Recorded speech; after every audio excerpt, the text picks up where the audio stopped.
Okay,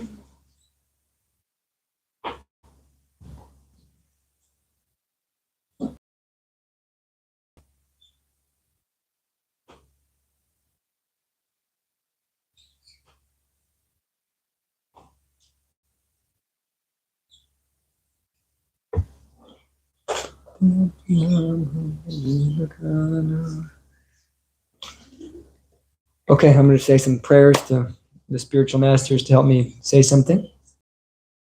Om Ajnana Tamarandhyasya Gyananjana Shalakaya Chakshurun Militam Yena Tasmai Sri Gurue Namah Shri Chaitanya Manobhistam Stapitam Yena Bhutale Swayam Rupa Kadamayam Dadati Swapadantikam Vandeham Shri Guru Shri Yuta Padakamalam Shrun Vaishnavamscha Shri Rupam Shagajatam Sanvitam tam sajivam sadvaitam savadutam parijana sahitam Krishna Chaitanya Devam Shri Radha Krishna Padan Sagana Lalita Shri Vishakanvitam cha Hey Krishna Karuna Sindhu Dina Bandhu Jagatpate Gopesha Gopika Kanta Radha Kanta Namostite Tapta Kanchana Gaurangi Radhe Vrindavaneshwari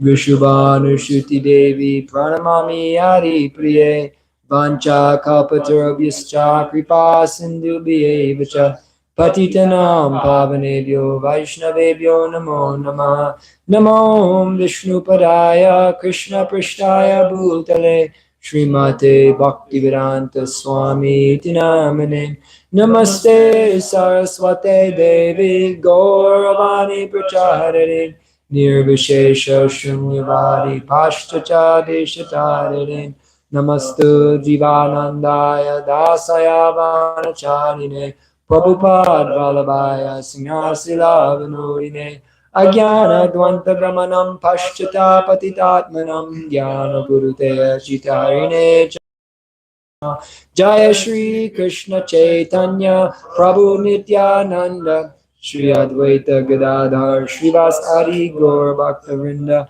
Hare Krishna Krishna Krishna Hare Hare Hare Rama Rama Rama Hare Hare.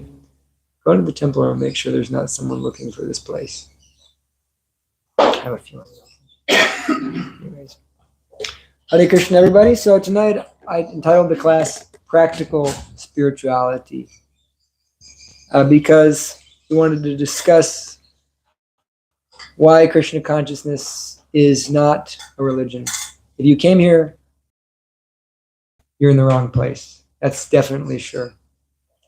The last instruction of the Bhagavad Gita is Sarva Dharman Parityaja Mam Ekam Sharanam Raja Aham Tvam Sarva Papebhyo Moksha Shamima Suchaha. Krishna is telling his dear friend Arjuna the conclusion of the Bhagavad Gita. Abandon all varieties of religion and surrender unto me. Thus I will protect you from all sinful reactions, all bad karma. Do not fear. It's the last instruction Krishna gives. This is the Supreme Personality of Godhead. Krishna is the Supreme Personality of Godhead. And he is saying, abandon all religion. So why is God telling us to abandon religion? Anybody have any thoughts on that? Okay. Man-made, okay. Is it because we're seeking fruitive results? All that is true.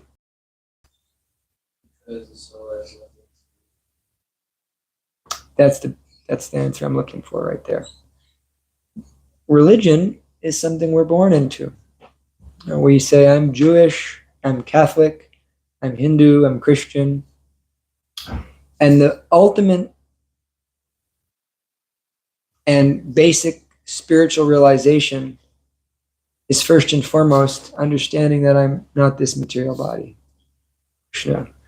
He says, Dehinosmin yata dehe komaram yovaram jara tatha dehantara praptir diras tatra namuyati. That The living entity, the embodied living entity, continually passes from boyhood to youth to old age. Similarly, the soul passes into a new body at the time of death. A sober person is not bewildered by such change. So this fundamental realization of spiritual life, that we're not this body, that we're the soul within the body, is the very first thing Krishna teaches. And it is in realizing that we attain freedom from all suffering, and realizing we're not this body. So religion is a bodily constraint. It's something that we do with the body.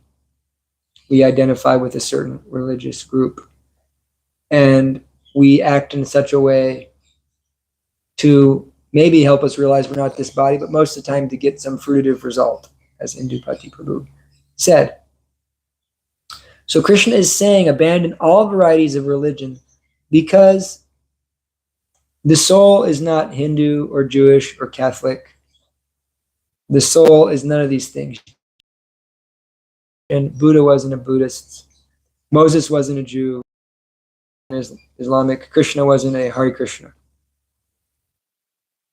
All of these individuals, avatars and Shakti Avesha avatars of the Supreme Lord, they were situated on the spiritual platform, meaning they had nothing to do with the bodily conception of life. They were free from this bodily conception of life. Therefore, religion becomes irrelevant. So let's look at that. Why do people generally go to church, go to the mosque, go to the synagogue?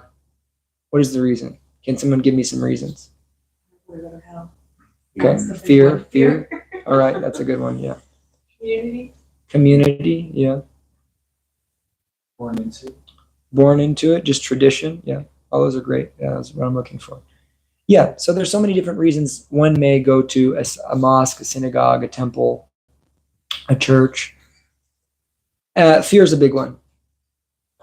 Sentimental fear, and this kind of tradition. I'm just born into it. I'm just doing it. That type of thing. So generally, we believe we're going to go to heaven if we go to church on Sunday and we're a good person, and that's all well and good. And really, the main focus of most people's life is to enjoy all they can and get all they can get from this material world. This is their meditation. So Krishna consciousness is not a religion because it deals with the fundamental principles of religion. It is the essence of all religion, or dharma in Sanskrit. 5,000 years ago, there was a great seminar held in the forest of Naimisaranya. And in this great seminar, thousands and thousands of sages elected one great and powerful sage, Sutta Goswami, who was a direct disciple of the illustrious Mahajan Shukadev Goswami, one of the greatest devotees of all time, greatest and most spiritually realized souls there are. And these sages began to question Sutta Goswami. They began to question him. What is the supreme dharma? What is the supreme religion for all people? What is it we should do? What is it we are supposed to do? Does anybody have any guesses? Love. That's pretty good right there. I like that. That's pretty much it. Anything else? Surrender. You said love. Love is the correct answer, but most people don't know what love is. So we can get into that a little bit. That sounds like a good place. Sutta Goswami replies, he says, Savai pumsam paradharmo yato bhaktir roksajaya haitu kyaprati hata yatma suprasidati. He says that the supreme occupation for humanity at large is that by which they can attain loving, devotional service unto the personality of Godhead. Such service must be unmotivated and uninterrupted. So I'll just repeat that. The supreme occupation, the supreme dharma, the supreme religion, whatever you want to call it, the supreme religion for humanity at large is that by which they can attain loving, devotional service to the transcendental Lord, such service has to be unmotivated and uninterrupted to completely satisfy the self. Yayatma suprasiditi. So if we want suprasiditi, prasiditi means satisfaction, suprasiditi means extreme satisfaction or super satisfaction of the Atma, of the soul. If we want to have Atma suprasiditi, or the complete peace in the soul, we have to render transcendental, loving service to God. So real love is with God. That's what real love is. Real love begins and ends with God. Our loving relationship with God, with Krishna. And that love has to be ahaitukya pratihata. It has to be unmotivated and uninterrupted. I'm not doing it to get something. I'm not doing it for this or that. I'm doing it simply because I love you. This is pure devotional service, which is the essence of all religion. All religion is leading us to this point. Therefore, Krishna is saying, if God is saying, abandon all varieties of religion and surrender unto me, what does that mean? That means don't get caught up in the bells and whistles of this religion or that religion. Realize that the essence of it is to do something for me. Surrender to me. Because if you surrender to me, I'll surrender to you. When you tell Krishna, I am yours, and you really mean it, then Krishna says, I am yours. That's a fact. That is a complete, absolute fact. Do it. Try it for yourself. Become Krishna's, and you'll experience how Krishna becomes yours. He'll come to you in so many interesting forms, and he'll be yours. Maybe not to the degree that he's, you might not have the realization like Mother Yashoda or Radharani, but still, Krishna becomes present by our love. So when we do this unmotivated and uninterrupted service, when we just say, no, to hell with the bells and whistles, to hell with the religions, my dear God, what do you want me to do? How can I please you? And whether that religion says, do it or don't do it, I'm going to do what pleases you. At that point, one is liberated. He acts only for Krishna. And so Krishna is beyond any religious rules and regulations. This is bhakti. There's two stages of bhakti. There's vaidhi, which is bhakti according to rules and regulations. We need rules and regulations in the beginning because our minds are so disturbed. We have to first be able to actually understand what Krishna is saying to us. And then at the higher stage, raga nuga bhakti, then we're spontaneously loving God. How we act is based on spontaneous love. So in either case, in both cases, it begins with, Krishna, what do you want me to do? And there's a beautiful prayer you can say if you want to know what Krishna wants you to do. It goes like this. Hare Krishna, Krishna Krishna, Hare Hare, Hare Rama, Rama Rama, Hare Hare. Yes, this is what the prayer Hare Krishna means. My dear Lord, my dear energy of the Lord, please engage me in your loving devotional service. It's a prayer of surrender. So, my dear devotees and brothers and sisters, it is in that only, in this abandoning the material concept of religion, that we actually understand God. Sometimes you meet people. I'm trying to decide what path to go on. Am I Muslim? Am I a Christian? Am I a Hindu? Am I a Jew? And actually, why is this? This is because they are stuck in the bodily concept of life. Because there's only one Dharma. Savai pum sampara dharmo yato bhaktir adhoksaje. The only Dharma for humanity is loving devotional service to Krishna. So this was the conclusion of this great 1,000-year seminar the sages at Naimisaranya had.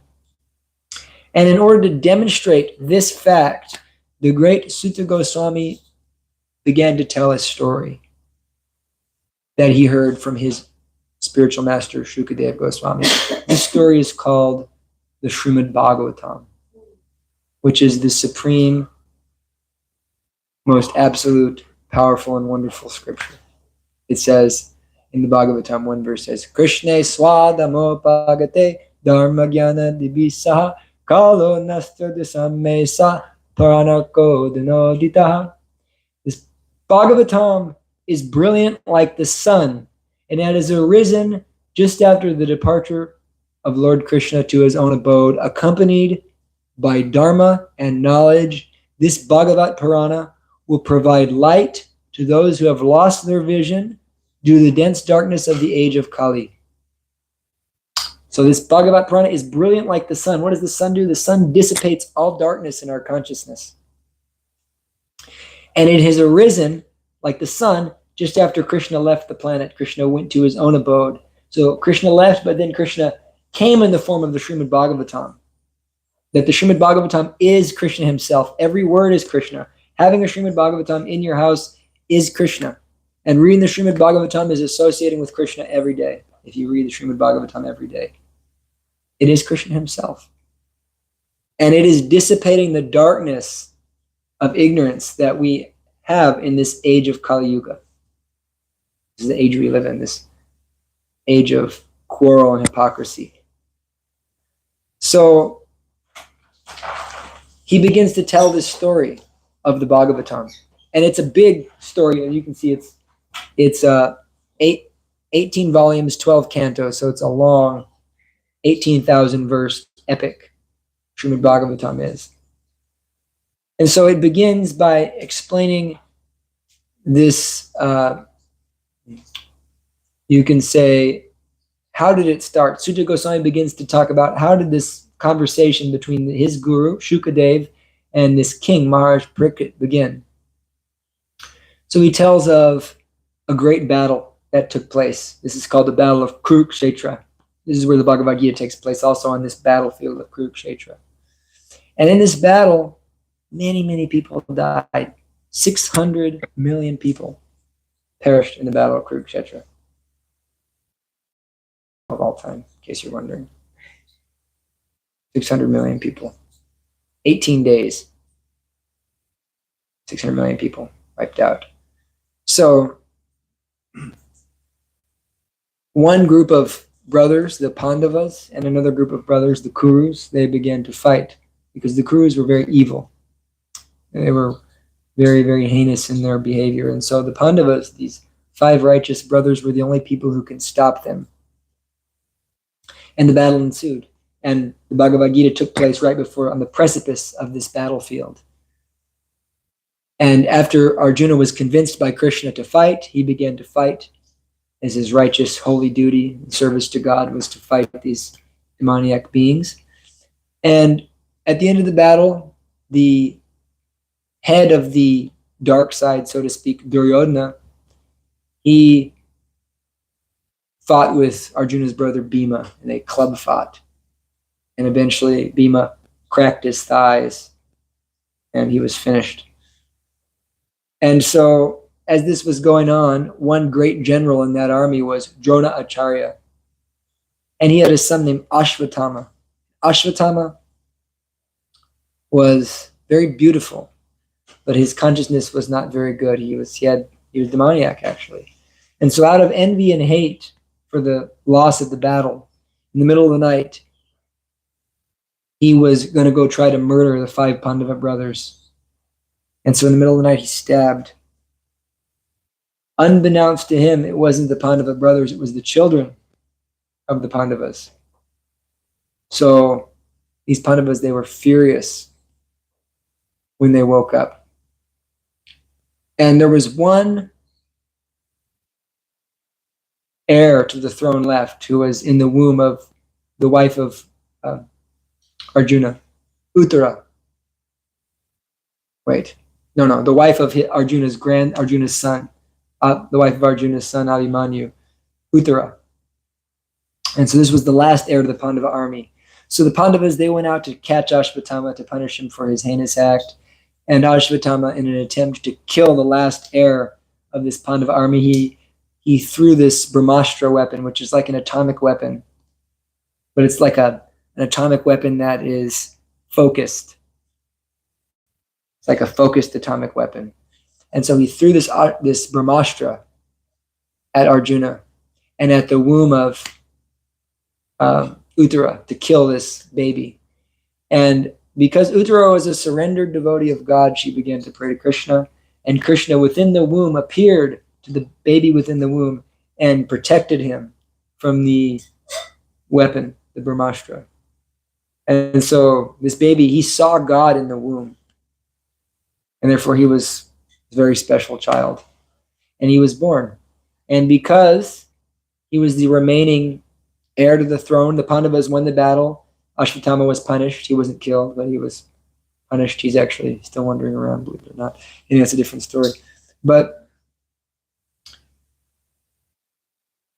then, naturally the Pandavas, they became old. They went to the forest. They became sages, and they left this dimension.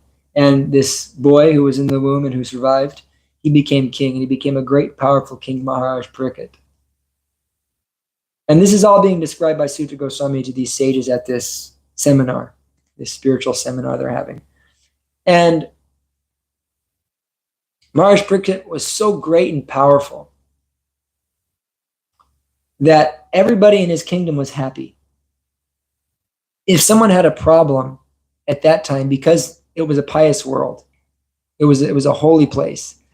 And so people just didn't get diseases. There was not droughts. There was not famines. These things are results of bad karma in the world.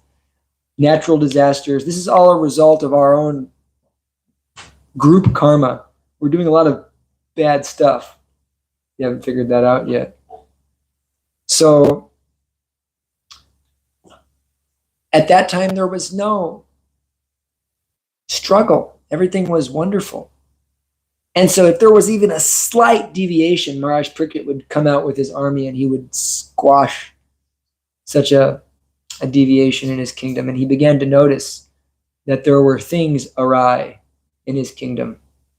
Things were very awry.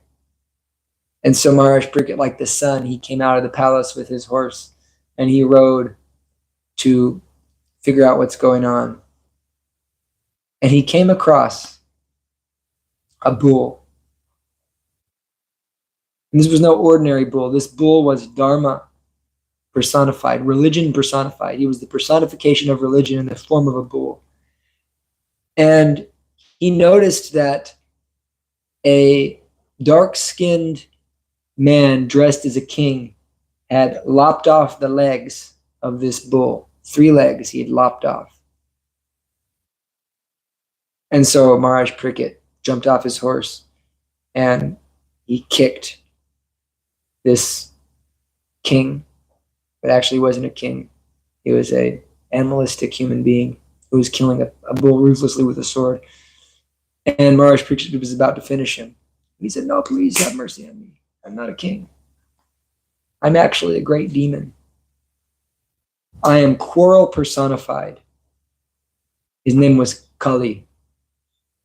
So we say this is the Kali Yuga. Kali Yuga means the age of quarrel and hypocrisy. In other ages, it's not like this. You don't have wars like we're having. We don't have pestilence. We don't have killing trillions of animals in slaughterhouses. This doesn't happen in other ages. This is a result of the Kali Yuga. And so Maharaj Parikshit said, you've killed Dharma. Who are you? I will kill you. He said, "No, please have mercy on me. Please have mercy on me." And so Maharaj Parikshit, being a merciful king, he did.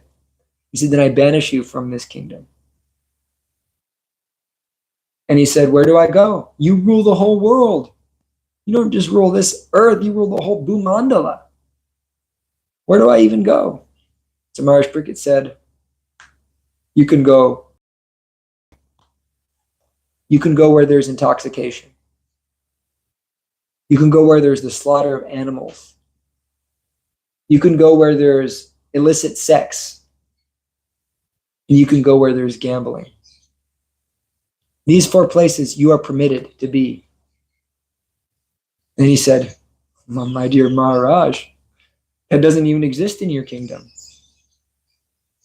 And he said, "Then the one concession is that where someone is hoarding lots of gold, you can be there. So these 4 items are the basis of our Krishna consciousness movement. That in avoiding these places, we banish this Kali Yuga that is affecting us.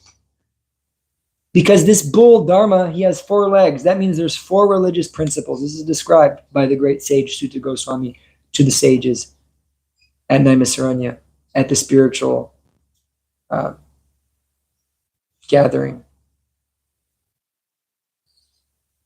assembly, seminar. So what are actual religious principles? What is the essence of religion? It's not a matter of I'm a Catholic, I'm a Hindu, I'm a Jew. What is real Dharma? And it said that Dharma, the bull, he has 4 legs. The first is truth. Truth was the one that wasn't cut off. There's still some truth in Kali Yuga.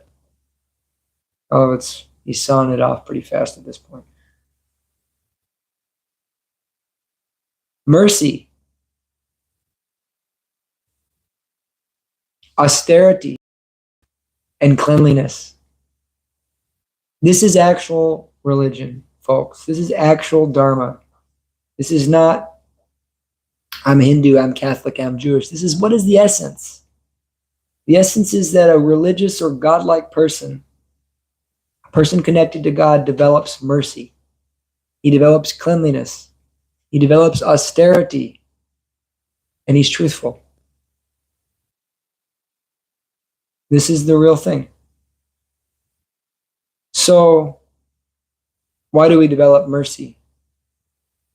What is mercy? Mercy means that we don't condemn or harm any living entity unnecessarily. And that all of our activities are done in such a way that it's elevating that living entity to a higher position in the spiritual hierarchy, the spiritual stratosphere. Higher, rising them up. We have mercy to those who are weaker than us. We don't ruthlessly kill something for our own enjoyment. In the Bible, it says that God gave man dominion over the plants and animals. And so that does not mean God gave dominion. I mean, if I give you dominion over my child, does that mean you murder my child? No. So we have dominion, but we're giving mercy to these animals. We don't kill anything unnecessarily. And we want to help others. This is mercy. And so mercy is destroyed by this animal slaughter, meat eating. One loses that compassion, actually. They can't become very compassionate if they take a lot of meat. It doesn't work. It's the karma of this activity that one loses its quality of mercy. It begins to be colder and colder and colder. Such a person is very hard-hearted. They can't understand God. How many times have we experienced someone say, I just became a vegetarian, and then they come to the temple, they become devotees? It happens all the time. So this mercy is very important. Compassion and mercy. This is real. God is compassionate and merciful. Therefore, as parts of him, as his expansions, his associates, we should also become compassionate and merciful. And then there is truth. Truth is very difficult, actually. To always tell the truth gives you great. Seriously, try it. Don't lie to yourself. Don't stretch the truth. Just always tell the truth. Become extremely powerful. The truth is so powerful. Live in it. Be in it. Be honest. It's good karma. So someone who's truly spiritual, someone who's truly religos, connected to God or relinked to God, truly religious, he is truthful. And gambling destroys truthfulness. Gambling moves us away from truthfulness. Not just, going to the casino, but there's so many different types of gambling. When we're obsessed with this idea of making money and we're playing this materialistic game, this puts us in an untruthful position. It actually affects our consciousness. We become okay with it. We're have to associate with, even if we're like not like that, we begin to have to associate with people who are like that. You may not be like that, but when you go to the casino, you're associating with those who are like that, and therefore you will also become like that. So gambling destroys this truthfulness. And then there's cleanliness. Cleanliness of both the internal atmosphere and the material body and the atmosphere around the material body. Cleanliness is next to impossible. That's a Dada joke. Cleanliness is next to godliness. Yeah. So, cleanliness, we have to be clean. That means we shower, we bathe the body, generally at least twice a day. You should bathe. In the morning when you wake up, you bathe. And sometime throughout the day, you bathe again. Keeping the external body very clean. And keeping the space clean, keeping it in the mode of goodness or sattvic. That allows your brain to be peaceful and think of God. We're trying to think of God all day here, so we understand this very clearly, that when our space is even a little bit dirty, it affects our ability to chant, think of God. And so I do I have a little temple in my room I worship. And so my room I keep it very clean so I can always be ready to engage in his service and think of him. So that's external cleanliness, but then there's internal cleanliness. Internal cleanliness means we're not thinking of those things that degrade our consciousness, that put us in this bodily conception of life. And so illicit sex life that is unnecessary, outside of marriage, not for the purpose of begetting children, lust, this brings our consciousness into this unclean state. It actually brings us into the bodily conception of life very quickly. We're thinking I'm this body, and we're thinking I have to see another body, and that is my object of enjoyment. And so when we surrender to that and we meditate on that, that affects our consciousness. And it ultimately takes us away from our ability to focus on God. And anybody who walks the spiritual path realizes that very quickly. So illicit sex life doesn't allow us to think of God. So what is that? That is, sex is very, actually Krishna, he says, I am sex life, not contrary to religious principles. It's a holy thing. It's one of God's energies. When used in the service of God in its proper context, namely to bring highly developed Krishna conscious beings into the world. That's saintly. But when used in the improper way as an exploitive thing, then it degrades our consciousness. So unnecessarily, it degrades us. It causes dirtiness in our consciousness. So it takes away our cleanliness. So Kali can reside there, right? Kali can reside where there's gambling, where there's meat eating, where there's prostitution, illicit sex life. And so when you find these things prominent in a place, you find people quarreling. Right? If you go to the red light district, you find a lot of quarreling people. You find a lot of miserable people. You go to very dirty places. How are the people in very dirty places most of the time? They're quarreling. They're unhappy. If you go and if you notice, anyways, maybe you can't see it now, but it's definitely coming. The countries that are slaughtering lots of animals, karma is coming back. If we didn't slaughter animals, if we wouldn't even kill an animal unnecessarily, how would we kill each other? Unless it's absolutely necessary for utter self-defense. It's just common sense, actually. Lastly, austerity. Austerity means to take on some self-imposed hardship or,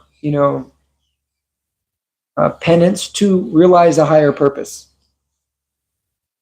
That's what the human life is meant for. It's not for indulging like the animals, the cats and dogs. Anybody can do that. It's very easy. Very, very easy. So austerity is that we are holding ourselves to a higher purpose, and we're controlling our life in such a way that we're going for a higher purpose. So everybody's performing different types of austerities. The athlete has to perform austerities. He's getting up early. He is, doing his training. Olympic athletes. Business people are doing austerity, and they work long nights so they can make lots of money. People who are drug addicts, they're doing lots of austerity. Guarantee, I promise you, to get their drugs. You were in the military, Alex. You did austerity, right, to become trained as a military man, correct? Intense austerities. So everybody has done austerity. But real austerity is meant for realizing this ultimate purpose. Savai pum sam paradharmo yato bhakti. Realizing the ultimate purpose of life, meaning that I want to connect with the Supreme Personality of Godhead via loving devotional service. So intoxication of any kind zaps our austerity. It zaps our ability to perform austerity. It's kind of an ultimate form of indulgence in material energy and bodily conception of life. So wherever that is present, you find lots of quarrel, right? You go to the bar, you go where, how many, just look what the drug cartels are doing. People think, sometimes people think, certain drugs are not as bad as others, which they aren't. I agree with that 100%. But, like when you're in a place where there's you see like anybody just doing even a little bit of something, they're always quarreling. They always have drama in their life. They're never peaceful. Not to the degree of someone who is in this clear consciousness, freed from this kali. So this is the basis of the Krishna consciousness movement. That is simple and as profound as it sounds, or unprofound maybe, it is very profound. It's very powerful to regulate your life in such a way that you avoid meat eating, intoxication, illicit sex, and gambling. In that state, one can really get into God consciousness by chanting Hare Krishna. Therefore, we regulate our lives in such a way, and we chant Hare Krishna. We perform Bhakti Yoga. With the beginning of this devotional service is chanting Hare Krishna. So, in that way, wherever this Bhagavatam is present, Maharaj Parikshit, who is the main character of the Bhagavatam, the story goes on. Wherever he's Bhagavatam, where we're serving the person Bhagavat, we're following him, we're becoming person Bhagavats ourselves, and we're hearing the Bhagavat. We're rendering service in such a way to such a person. Nasta prayeshu badreshu nityam bhagavata sevaya bhagavata yutama shloke bhaktir bhavati naishtaki. By regular attendance in classes on the Srimad Bhagavatam, by regular hearing of the Srimad Bhagavatam, all that is trouble, and by rendering service to the pure devotee, the person Bhagavat, all that is troublesome in the heart is practically eradicated. And loving service to the personality of Godhead, who is praised with transcendental songs, is established in the heart as an irrevocable fact.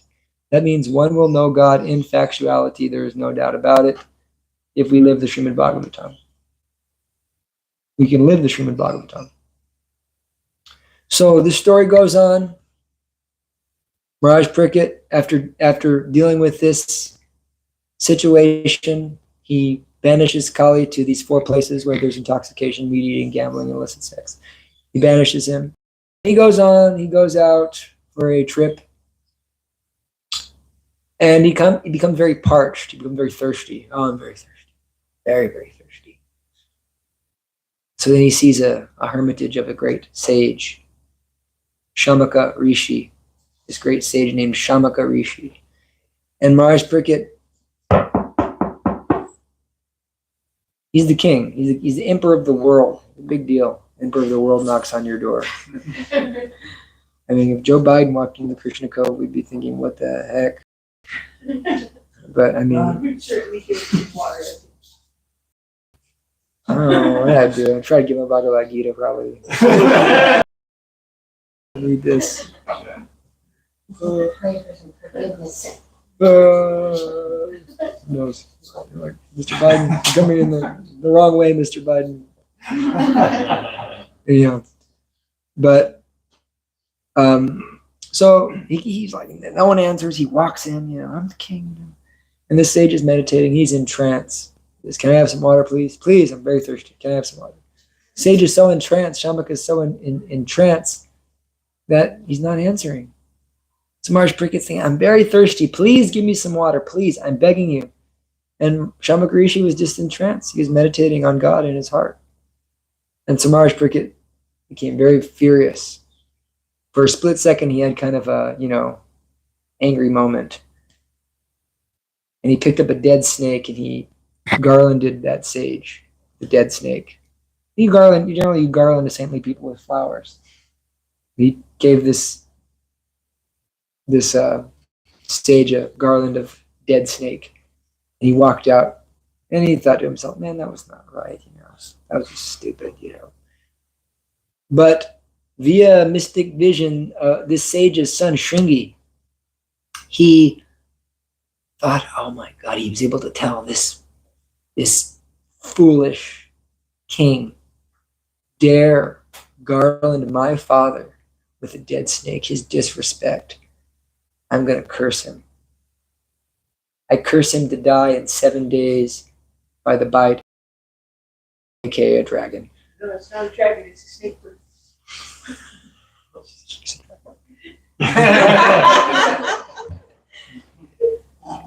Anyways, it's a dragon. We don't say that. We say snake bird, but actually, you know, It's a dragon. it's a dragon. It breathes fire, has wings. It's a serpent. It's a dragon. Okay. Anyway, so cursed him to die in 7 days, and the sage he kind of came out of his trance. Oh God, there's a dead snake on me, you know, over here. And he realized his son came crying. His son actually felt bad. He realized, you know, he just murdered someone, and so he came and he was like trying to, you know, get some like love for his father. And he told his father, yeah, Dad, I just cursed the emperor to die in 7 days. And then, by the way, these are very powerful child. This is not a normal child. This is the child of a great Brahmin from the Dwapara Yuga, extremely powerful. And so then the sage was like, you did what? You killed you cursed Maharaj Parikit to die? Oh my gosh, you rascal. And it's described that at that point, the Brahmin, or the spiritual class of people, they became infiltrated by Kali Yuga. Because of that boy, it began to enter from the top down. The spiritual people of the world began to degrade. And so it happened that Maharaj Parikit, he received a message because the sage felt bad. He said, I'm sorry, my son, you know, cursed you to die. And this is how the Srimad Bhagavatam begins, the real conversation. So Maharaj Parikit says, oh, I'm going to die in 7 days. Oh my Lord. Actually, it's described that Maharaj Parikit, since he was a powerful, great devotee of the Lord, he could have countered the curse, but he didn't. He said, okay, this is it. I guess I'm going to leave my body in 7 days. I need to find a guru fast. I need to figure out. He's walking, great, powerful Mahabhagavat Mahajan devotee Shukadev Goswami, who was so powerful. He was actually the parrot of Srimati Radharani in his last life. He was one of Krishna's personal associates. And he was born a spiritually realized soul. And he came out. He was in his mother's womb, but he refused to come out, actually, because he was thinking, I will not exit this. This material world is terrifying. I'm not going to go there. I'm just going to stay here and meditate. And so finally, his father, Vyasadeva, who's the author of all the Vedas, began to speak the Srimad Bhagavatam, tell Krishna's pastimes, and he became attracted, and he came out of the womb. And he was a full-grown 16-year-old boy. And immediately upon coming out of the womb, he just walked out of the door. And his father said, son, please. And he just walked out naked, walked into the forest. What happened to the mom? She birthed a 16-year-old boy.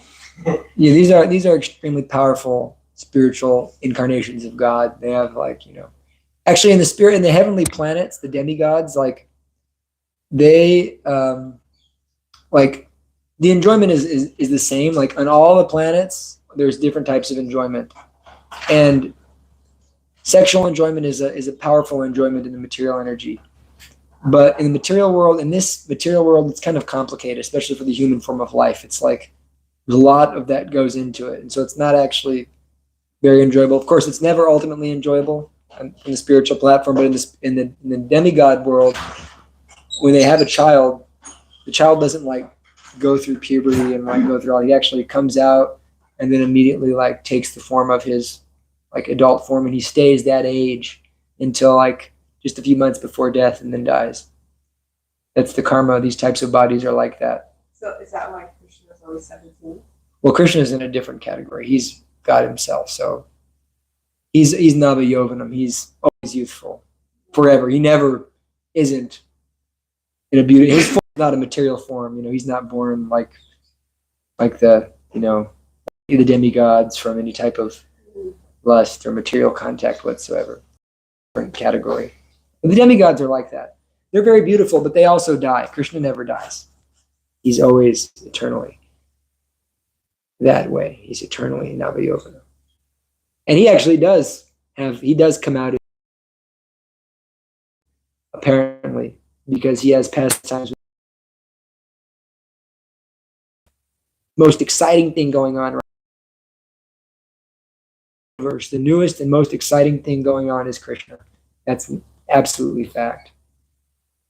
And the most ancient, wise, and holy energy there is you can find is Krishna. He's the oldest and the newest. He's happening, man. So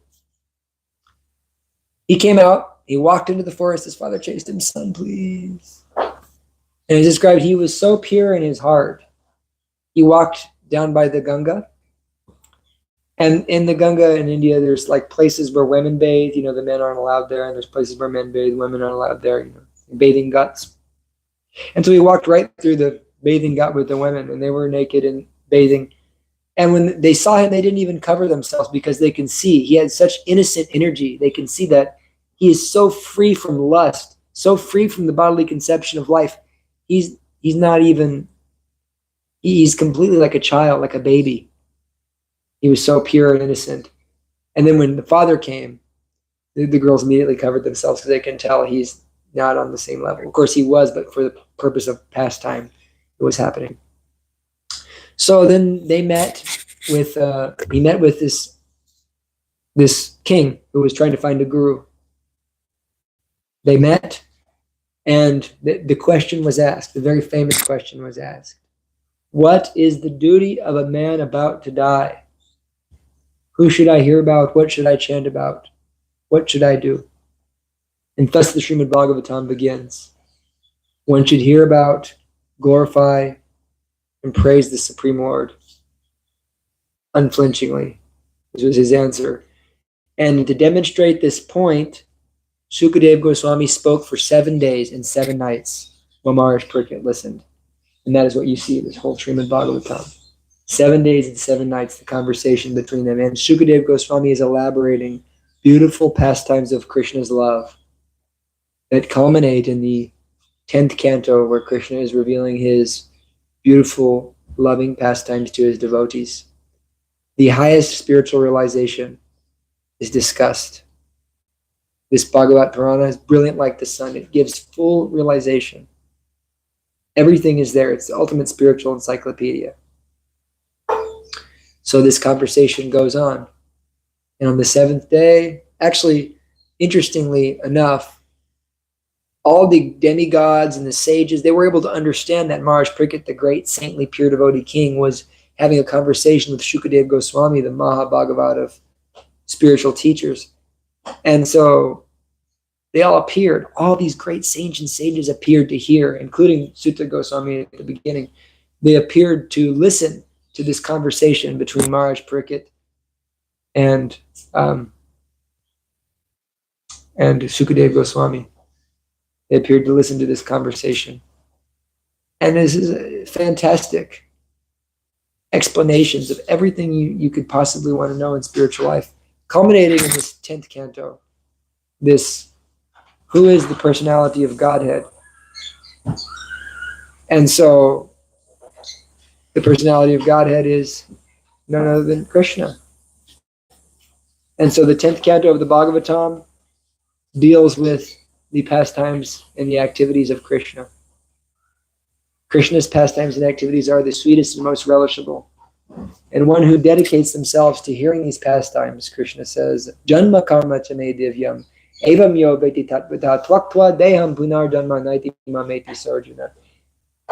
Whoever understands the transcendental nature of my appearance and activities does not, upon leaving his body, take birth again in this world, O son of Kunti, but comes to my eternal abode. O Arjuna. He doesn't take birth in this material world. He comes to my eternal abode. So if you read the Srimad Bhagavatam, after 9 cantos, you're liberated. Jai. I'm on my almost my second time through now too. So yeah, read the whole Srimad Bhagavatam, you change. It changes you. After you finish the Bhagavatam, it changes you. It's pretty incredible. Something happens after you close that 12th canto. But anyhow, it's unbelievably powerful. Some of you might have been here 2 weeks back when my friend Krishna, he told that amazing story from the Padma Purana about the glories of the Bhagavatam. That was such a cool story. Anyhow, so conversation went on, and then at the very end came, and Maharaj Pariksit was bitten, and he was ignited, and he went back to Godhead. This is the Bhagavatam. But before that happened, he was a great hero because for 7 days he heard this Srimad Bhagavatam. And so we can hear this every day. We can engage in this Bhagavat Seva every day. And you'll become extremely powerful in your God consciousness, extremely strong in your realization, accompanied with the chanting of the holy name. One of those very first instructions that Sukadeva Goswami gives as he's listening, he says, Etanya vidyamana kutobayam yoganam nipanyanatam hara namanu kirtanam. That the doubtless and fearless way to success for all is the chanting of the, even if one is full of material desires, has no material desires, whatever he may be, chanting the holy names, following the great authorities. We do these things, we chant the holy names while following the great authorities. Doubtless and fearless way for success. Akama sarvakarma va mokshakama udaradi. That whether one is akama, he has no desire. Sarvakama, he has all desire. Mokshakama, he wants liberation. Tivrena bhakti yogena, he should perform bhakti yoga. He should perform loving devotional service to Krishna. Ajita purusham param, to the Supreme Personality, the Supreme Person. This is the conclusion of all spiritual life. Perform loving devotional service. Chant Hare Krishna. Serve Krishna. Worship Krishna. Bhajo Krishna. Bolo Krishna. Koro Krishna Shiksha. Worship Krishna. Chant about Krishna. Tell other people about Krishna. Serve Krishna. This is it. You can be in that state of being all the time. Your consciousness is beyond all religion. Back to the very beginning of the circle. All these religions are happening, all these different ways. Simply try to serve God. Okay. Any questions, comments? So, criticism? I have a comment or a quick revelation. So I started doing my rounds, I would say like 2 weeks ago. Jai. And so I run my business and I see these new people all the time. And for the past 2 weeks, there's been people saying to me, I want to find like somewhere to go. They're not wrong meditation. I'm a meditation teacher. I'm looking, why are you here? But they're like, no, I want to find spirituality with a group of people. And I'm like, oh, well, you need to come to Mantra Oasis and then to Love Feast. And it's been like a consistent occurrence right now. Like I literally just got 2 more emails when I got here, and I was like, what's happening? It's kind of like you said, like Krishna starts to make all these changes. Yeah, because we're in a different potency. In brief, I can say that when you begin to chant, when you begin to surrender, you come out of this external energy and you come into this internal energy. The material goddess of punishment is no longer working with you. She's put aside, and Krishna himself begins arranging everything. Everything is happening very special at that point. Yeah. And it's the ultimate. At the end of the ultimate, the last instructions, he says, I said one of them, Krishna says, Manmana bhavamad bhakta madhyajimam namaskuru mameva shashishat yamte pratijani priyosime. Always think of me. This is love. This is Krishna opening his heart. Krishna is just pouring his heart out to you. Always think of my devotee. Worship me. Offer your homage unto me. In this way, without fail, I promise you this because you're Priya. You're very dear to me. I love you. Abandon all varieties of religion and surrender to me. I'll protect you. He says, and then he says, one who explains this supreme secret to others is the dearest servant to me, and no one is more dear to me than he. He attains pure devotional service to me, and at the end, he comes to me. So if you can somehow or another help others in Krishna consciousness, which I love to say that verse because then I think, yes, I just told them, always think of Krishna, become Krishna, but I think, yes, okay, I know that I'm dear to Krishna now. So if you do that, if you somehow or another help others, you give it first, you situate yourself, and then you give to others in some way, shape, or form. At that stage, you're in a good place, man. Sorry. Thank you for your question. Indupati Das. Wonderful class. Yes, very good. So good. Very well. That was funny. Yeah. I could listen to that again. I listened to it again. It was all just Krishna's mercy because I had nothing written down, nothing to say. That's great. Okay. Yeah. So my question is, how important is it to follow all of the rules and regulations at first, or is it a gradual process where you do more and more austerity? I know there's cases for some people and cases for others. Can you say anything about that? Well, our movement is not ultimately about following rules and regulations, about loving and serving Krishna. First and foremost. All the other rules and regulations serve that rule. There's a verse. That's called niyamagraha. We don't want niyamagraha. We have to do what we can. We can't do everything? No. We do what you can. Strive for the best. Please Krishna. We can do. We can't, we can only do what he empowers us to do. And if we desire it enough, we'll get it. But start doing what you can. Nothing wrong with that. Krishna actually says, this is all right in the 12th chapter of the Bhagavad Gita, 13th chapter, 12th chapter, yeah. He says, just fix your mind upon me, the personality of Godhead. That's the ultimate instruction right there. Just think of me, fix your mind on me, become a trance, and just always be thinking of me. Then he says, if you can't do that, follow the rules and regulations of Bhakti Yoga and develop a desire to attain me. So the rules and regulations exist so we can have that love, that fixation on Krishna. They're not ends in themselves. And he says, if you can't do that, just try to work for me. Do something. And if you can't do that, don't be attached to the fruits of your actions. And if you can't do that, do meditation.